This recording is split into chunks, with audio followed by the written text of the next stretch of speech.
Yo guys, what's going on? This is Chelsea Explained and this is your match review after Chelsea and Arsenal finishing in a 1-1 draw in the London Derby. And despite us getting a lucky draw, escaping a loss thanks to a Neto blaster in the right bottom corner and thanks to VAR helping us spotting Havertz being offside, I'm still not satisfied. I mean, this point can be valuable in terms of what's happening in the future games if we're consistent picking up wins, because this point helped us in getting up to third place, and we are behind City and Liverpool. We're probably gonna look back at this draw and be happy with it depending how the future games go, but you want to win against your rival no matter what. And I don't feel satisfied because it, as usually, or most of the times, it's lack of concentration, intelligence, and errors that is costing us. And this is something Maresca has to work upon, which is gonna be my first talking point. We need to remove errors from the game as much as we can, and we need to stop losing concentration in certain moments. First of all, if it wasn't for VAR spotting Havertz being a fraction offside, Arsenal would have taken the lead and gone into halftime with 1-0. Because for some reason, when Arsenal got a set piece, we switched off and we didn't spot Havertz being totally unmarked. Declan Rice was clever and he made a quick pass when Chelsea players didn't mark him, and therefore Havertz was through on goal with Sanchez and he could just poach it past him. And thanks God VAR spotted that he was offside, because Havertz was even shishing the Chelsea fans. So maybe he got some karma there. I don't know. But we managed to escape a little bit there, and we're going into the first half 0-0. Then we're gonna talk about the goal that Arsenal scores. There is 3 errors leading up to that goal, and I'm just gonna first talk about that. Like, it's very difficult to stop everything in a game, but you want to try to eliminate the opposition from getting as many quality chances as possible. And despite Arsenal not being so dangerous, they still got players that in flashes of moments can do something brilliant. And Odegaard did that. He received a pass in his favored half space, looked up and made a delicious over the top through ball to an unmarked Martinelli. Martinelli could take his time, no one was closing him down, and he find a gap on the Sanchez and close post. I can't even speak. And Martinelli managed to score from there, which was absolutely criminal. So the 3 mistakes leading to this goal is that Cole Palmer and Cucurella did not stop Odegaard from making that over the top ball. And under Maresca, we defending so goddamn narrow. And we defended narrow again. And that allowed Martinelli to receive that pass unmarked. Madueke wasn't fast enough tracking back, and Gusto was only focused on Odegaard receiving that pass. He didn't even look behind his shoulder, and that also was an error from him and our mistake. And maybe it's Maresca setting us up to be this narrow, which I don't really like. And the third error is that Sanchez can't save a goal on his near post. It got me so frustrated. And if we want to, like, you're gonna make mistakes and your opponent will have chances of scoring, but we need to work upon eliminating that as much as possible.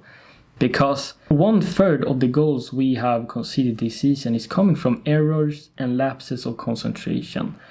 This needs to improve if you want to be serious and become a top club again that's fighting for silverware and titles. And if we want to reach top 4 this season, that needs to be reduced heavily. And Maresca needs to find a way how we can work upon that. Otherwise than that, I'm gonna say we have actually improved defensively a little bit from the start of the season. We're blocking more shots, we clearing the ball a bit more often in dangerous areas, and we also seeing players getting into tackles. We're winning a lot of more aerial duels, and that contributes with being more defensive resilient. We're also seeing players now running and tracking back more times than we have seen before, and that of course also helps. So we are more organized and we're taking better decisions. So we can see slight improvement defensively, but we still have a long way to go. Talking point is going to be around Pedro Neto. He had a stunning performance, and it was thanks to him being just very sharp and lethal today that got us the goal and got us the draw. He got the opportunity to start. He started on the left wing, and he was brilliant there, taking on players with his dribbling and pace. And he was putting in the first half a fantastic cross on the far post, where Gusto was completely free on goal, but he headed it over like 1-2 meters away from the goal. That was crazy. That was a moment we could have taken the lead. But it was a brilliant move from Pedro Neto. And in the second half, he also was the one scoring the goal. And I have to give praise to Maresca here. He made a really good tactical switch here. He brought out Madueke, who wasn't that great, moved Pedro Neto to the right hand side, and brought in Mihailo Mudryk. And Enzo Fernandez was also brought in, and he was the one making the assist, finding a Pedro Neto that ran into space in front of the Arsenal defenders, cutting inside and having a powerful shot in the right bottom corner. And the Raya had no chance of saving that. What a blaster from Pedro Neto, and he making his iconic celebration that I absolutely love. It's like, I can't hear your criticism.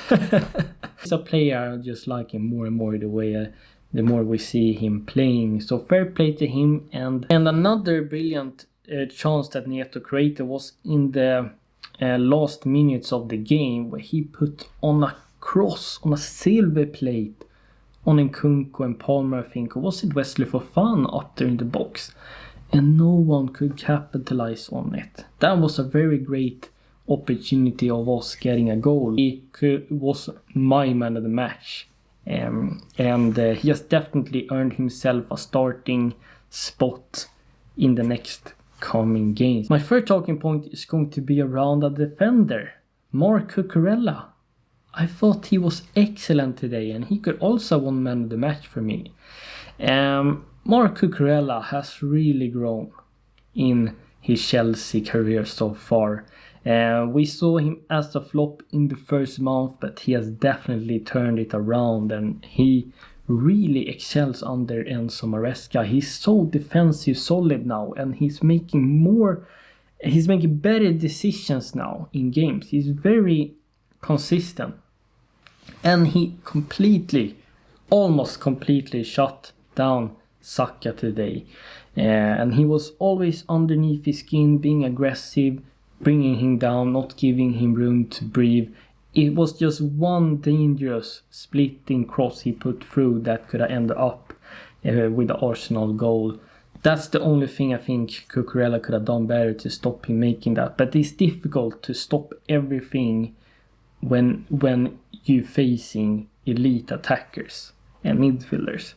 So I'm very pleased with Marc Cucurella. The fourth talking point is going to be around that we need to polish our execution and attacking moves. Now we're not only holding in possession with Enzo Maresca, we're also trying to be direct, which I really like. We're mixing up the game, keep the opponents guessing, but I would like us to even be more direct in certain moments. But we need to polish our attacking moves more. We're getting into good spaces in the final third, but sometimes we're making the wrong decisions in terms of shooting, making that right pass, or if we should just take on a player, be a bit more patient and cold with the ball, and then we're making our final decision. And in terms of players, where they're gonna attack the box in certain situation, that I think needs to be polished. But that's all about chemistry and improving at the training ground with repetition. We delivered some fantastic accurate crosses today. That's something I liked, and it's just sad no one could capitalize on it. So that's how I'm thinking there. And then of course we need to work upon being more clinical. We all know that. And I think also if Gusto wasn't in that position, let's say if it wasn't Kunko instead, I think we would have scored that chance from Neto's cross in the first half. Now if we're gonna just talk briefly around the lineup, we saw a 4-2-3-1, and we saw actually what many of us asked for, having natural fullbacks. We saw Cucurella on the left hand side and not Reece James or Gusto. We had Gusto playing as the right back, and I think that added more balance both in possession, when we're defending, and when we're attacking as well. So Cucurella was the one making this makeshift back three, which I think really suits him. We had Lavia and Caicedo making the pivot, and we had Gusto attacking as an attacking inverted wingback and occupying one of these half spaces. And I really like that, because it's very difficult for the opponents to track that and mark him, because suddenly you're having a fullback popping up in that advanced space and making a third man run. And he got getting into good spaces. Gusto is doing the role pretty alright. It's just the final execution missing, and he doesn't have that lethal finishing and box threat like a forward would have. That's like my only concern. So is this something Maresca trying out for a couple of games to see how it goes, or is this something he want to go with for the future as well? I don't know. I don't even know if I like this Malagusto role. I guess we have to give it more time and see. I would rather have a more offensive playing being there, but maybe we're gonna trust Maresca and see what it ends up like. We had Palmer in the number 10 role. I think he had a decent first half. He had a very dangerous long shot in the first half that really challenged Reya in goal. But then he was helping out defensively. But in the second half, he switched off maybe a little. He was pretty quiet, but Arsenal also did a great job by shutting him down in many occasions. I mean, Cole Palmer is still Cole Palmer, is still gonna be a threat for the opposition throughout 90 minutes, despite him maybe not having the best game. So maybe it was an off day for Gusto. Palmer, I think it was decent. I don't think it was like terrible. So maybe Maresca can help him.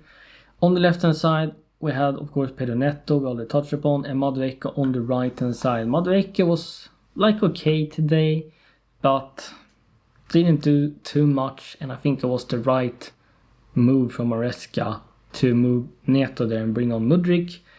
And then we had Jackson up front. It was also okay. He scored a goal, but he was ruled offside as usually. But Jackson working very hard. He understands Maresca's tactics, instructions. Him and Palmer was very much on Declan Rice, Timber, and Partey in that midfield and trying to stop them making those passes to the advanced players. And I think they did a great job there. We saw substitution in Enzo Fernandez, and he had an impact, making an assist. He looked much sharper and confident now. He looked a lot better than he did against United. So good. That's good from Enzo. Mudryk looked also good. He's looking more comfortable out there in Premier League now. It's good he's getting more minutes. And Kunko was brought in with only a few minutes ago. Wasn't much he could do an impact. I think we could have brought in Kunko a little bit earlier. Maybe bringing on even João Felix to add more attacking threat. But yeah, we also had Reece James coming in. He was actually the one that was going forward like Gusto did. And maybe that's something that could suit James. Is the only worry thing is that can he run up and down like that throughout every game? in a row like that. We don't know. Overall, it was a 50-50 game. Both teams had their chances to capitalize and win the game. They didn't take that. Both teams had lapse of concentration, poor defending in certain moments, making errors.